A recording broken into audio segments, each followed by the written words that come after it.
Chapter number 4, Cell and Tissues, Part 8. Our previous part of this chapters are uploaded in our channel Dr. Raza Academy and Consultancy on our YouTube channel. So please must watch that one part. So you have to continue this one. Centrioles. Centrioles are present into the animal cell, but they are absent into the plant cell. If we talk about the structure of centriole, so it is made up of the microtubules. तो students ये microtubules total number of 27 होते हैं जो कि arranged होते हैं triplets इन रो।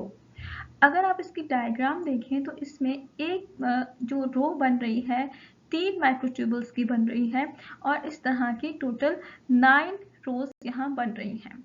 ठीक है, अब ये पेयर ऑफ सेंट्रियोल्स जो है वो प्रेजेंट होता है इन अ सिंगल सेल। ठीक है, तो ये सेंट्रियोल्स का फंक्शन क्या है, स्ट्रक्चर आई थिंक आपको क्लियर हो गया।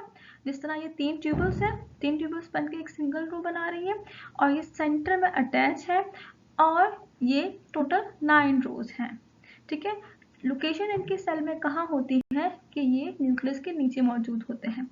और दूसरी डायग्राम में आप देख रहे हो कि इसका फंक्शन क्या है। सिंगल सेंट्रियोल को हम कहते हैं सेंट्रियोसोम और पेयर को हम कहते हैं centrioles. During this cell division जब क्रोमोसोम्स अपनी इक्वेटर प्लेट पर आते हैं तो सेंट्रियोल अपने अपोजिट पोल्स पे चले जाते हैं। ठीक है, जैसे कि आप डायग्राम में देख रहे हो और इसमें से थ्रेड लाइक स्ट्रक्चर्स की अपीयरेंस होती है जो कि क्रोमोसोम के सेंट्रोमेयर से जाके अटैच होता है। ठीक है, और इसका मजीद फंक्शन सेल डिवीजन में है जो कि हम अपने फर्दर चैप्टर्स में डिफाइन करेंगे। Plastids. It is a membrane-bounded organelle which is present into the plants but absent in animals.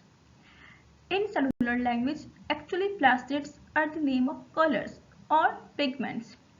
Here in your book there are 3 types of plastids are mentioned. One is chloroplast, chromoplast and leucoplast. Chloroplast is a green color pigment. So हमें plants जो green colour के नजर आते हैं वो due to the chloroplast आते हैं।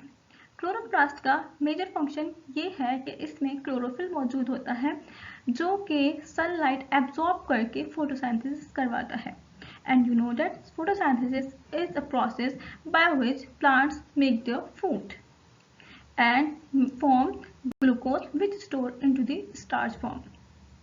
Chromoplast जिसमें कैरोटीनॉइड्स होते हैं जो कि प्लांट्स को डिफरेंट कलर्स देते हैं। जस्ट लाइक हमारे पास डिफरेंट कलर के फ्लावर्स होते हैं, वेजिटेबल्स होते हैं या फ्रूट्स होते हैं। इसमें mostly colours red, orange and yellow pigments होते हैं। और इसमें फ्लावर इसका फंक्शन ये है कि अगर कलरफुल फ्लावर्स हैं तो उसका डिफरेंट फंक्शन ये है कि वो पॉलिनेशन में हेल्प करते हैं और फ्रूट्स में डिफरेंट टाइप ऑफ ग्लूकोज को स्टोर करते हैं। लिकोप्लास्ट हम उस पिगमेंट को कहते हैं जो mostly away from the sunlight grow कर रहे हों। लेट्स सपोज फ्रूट्स या ऐसे वेजिटेबल्स या फ्रूट जो अंडर द ग्राउंड ग्रो करते हैं। और इस पिगमेंट का कोई कलर नहीं होता, ये कलर लेस होता है और मोस्टली ये स्टार्च स्टोरेज होता है। स्टूडेंट्स, इसी वजह से जो डायबिटिक पेशेंट्स होते हैं हम उन्हें मना करते हैं कि आप अंडर द ग्राउंड वाली वेजिटेबल्स या फ्रूट मत यूटिलाइज करें because they are maximum storage of starch and you know starch is the storage form of glucose and diabetic patients have मतलब उनमें ग्लूकोज को बैलेंस करने की एबिलिटी नहीं होती क्योंकि उनमें इंसुलिन फॉर्मेशन नहीं हो रही होती। That's why we say to avoid the diabetic patients to use the vegetables और fruits which are growing under the ground having a huge amount of leucoplast. Now chloroplast, it is also a membrane bonded organelle and it is present into the eukaryotic plants. Chloroplast का बहुत major function है plants में because it is the organelle in which the photosynthesis take place and it is the major source of plants to get their food. ठीक है, by observing the sunlight. Now, what is the function of chloroplast and structure of the chloroplast? First, we discuss the structure of chloroplast. अच्छा, chloroplast का structure थोड़ा सा looking में mitochondria की तरह से होता है। इसी तरह से जिस तरह माइटोकॉन्ड्रिया में हमने देखी थी कि आउटर मेम्ब्रेन होती है और इनर, तो इसमें भी इसी तरह से आउटर मेम्ब्रेन और इनर मेम्ब्रेन होती है एंड थोड़ा सा दिखने में ये माइटोकॉन्ड्रिया की तरह होता है।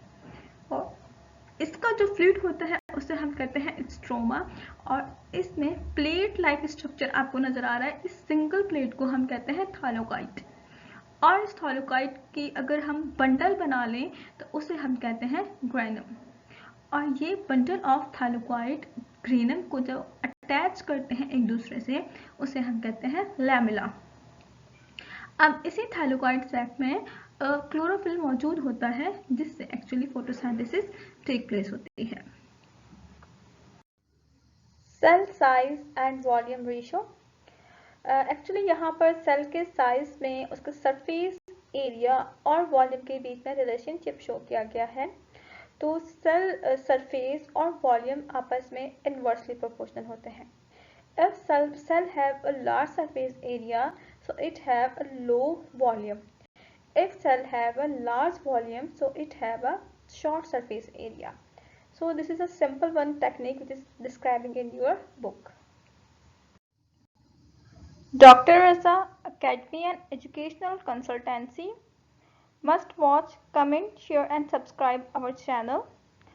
Our video recorded lecture are also provided on the YouTube channel by name of Dr. Raza Academy.